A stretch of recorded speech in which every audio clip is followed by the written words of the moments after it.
یہ عالم رنگ و بو، یہ عالم ہست و بود، یہ دنیا کی زندگی جو ایک دن ختم ہو جانے والی ہے، اور جس زندگی کا اصل مقصد آزمائش اور امتحان ہے، اور جس زندگی کو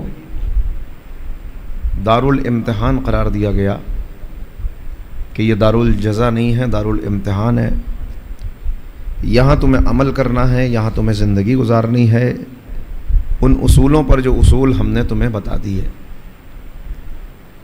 اگر تم نے ان اصولوں پر زندگی گزاری اور اس زندگی کو گناہوں کی آلودگی سے پاک رکھا، گناہ ہو گئے اور توبہ کر لی، پھسل گئے اور پھر کھڑے ہو گئے، اور زندگی کامیابی سے گزارتے چلے آئے، تو پھر ہم تمہیں ایسے انعام و اکرام دیں گے، ایسی نعمتیں دیں گے کہ جن نعمتوں کی ایک جھلک ہم نے تم کو اس دنیا میں دکھائی ہے۔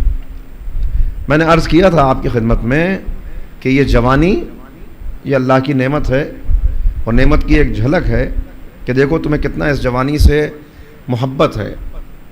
کوئی انسان نہیں چاہتا کہ جوانی چلی جائے، لہذا ہر ایک اس جوانی کو بچانا چاہتا ہے کہ ہم ہمیشہ جوان رہیں۔ موسموں میں موسم بہار کہ دیکھو کتنا اچھا موسم ہے کہ اس موسم میں ہر ایک کے دل کا غنچہ کھل اٹھتا ہے، اور ہر انسان چاہتا ہے کہ موسم ہمیشہ ایسا ہی رہے۔ میں نے عرض کیا تھا کہ اس موسم کی تلاش میں پھر انسان جب ایک جگہ سے یہ موسم رخصت ہو جاتا ہے تو پھر جس کو اللہ نے دولت دی ہے وہ دوسری جگہ جاتا ہے اس موسم کی تلاش میں، پہاڑوں پر چلے گئے، یہاں موسم بہت سخت ہے، وہاں جا کے کچھ اور دن اس موسم کا لطف اٹھا لیں۔ اور جن کو وہ بھی میسر نہیں ہوتا تو وہ اپنے گھروں کے اندر پینٹنگز اور سینریز لگا لیتے ہیں کہ یہ موسم کم سے کم آنکھوں کے سامنے رہے۔ تو بتایا کہ یہ تمہارے لیے ایک جھلکیاں ہیں، اس موسم کو دیکھو، اپنے حسن کو دیکھو، اپنی جوانی کو دیکھو، اللہ کی نعمتوں کو دیکھو۔ خاص موسم ہیں جو خاص پھل ہیں جو خاص موسموں میں آتے ہیں، تو وہ خاص موسموں کے پھل انسان انتظار کرتا ہے۔ یہ ساری چیزیں عارضی ہیں، ختم ہو جانے والی ہیں۔ ہم نے تمہیں یہ اس لیے دکھائیں کہ تاکہ تمہارے اندر ایک شوق پیدا ہو کہ ان نعمتوں کو محفوظ کر لو۔ اس دنیا کی زندگی میں تم ان نعمتوں سے لطف اندوز ہو سکتے ہو، مگر ہمیشہ نہیں ہو سکتے۔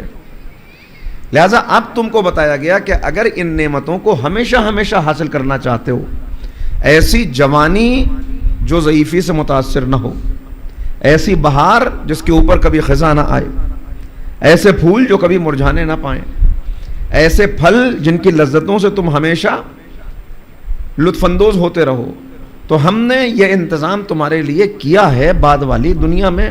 وہاں تک تم کو آنا ہے، اور وہاں تک اگر تم کچھ قربانی دیتے ہوئے، کچھ ضبط کرتے ہوئے، کچھ اپنے آپ کو سنبھالتے ہوئے گزر گئے اس دنیا سے، تو پھر وہ نعمتیں تمہارے لیے ہیں، ہمیشہ ہمیشہ کے لیے ہیں۔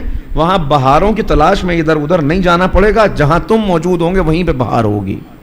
وہاں جوانی کی تلاش میں پریشان نہیں ہونا پڑے گا، اس لیے کہ بڑھاپا آئے گا ہی نہیں، ہر انسان جوان رہے گا۔ وہاں بیمار ہونے کے بعد صحت کے لیے دوڑ دھوپ نہیں کرنی پڑے گی، چونکہ وہاں بیماری ہوگی ہی نہیں۔ ہمیشہ ہمیشہ کی صحت، ہمیشہ ہمیشہ کی جوانی، ہمیشہ ہمیشہ کا لطف، ہمیشہ ہمیشہ کی لذتیں، ہمیشہ ہمیشہ کے تمام نعمات وہ تمہارے لیے وہاں موجود ہیں، مگر اس کے لیے یہاں قربانی دو، یہاں کچھ چیزوں کو چھوڑو اور اس دنیا سے گزرتے چلے آؤ۔ کیسے گزرو گے اس کے لیے لازم ہے کہ تمہارے سامنے کوئی نمونہ عمل ہو۔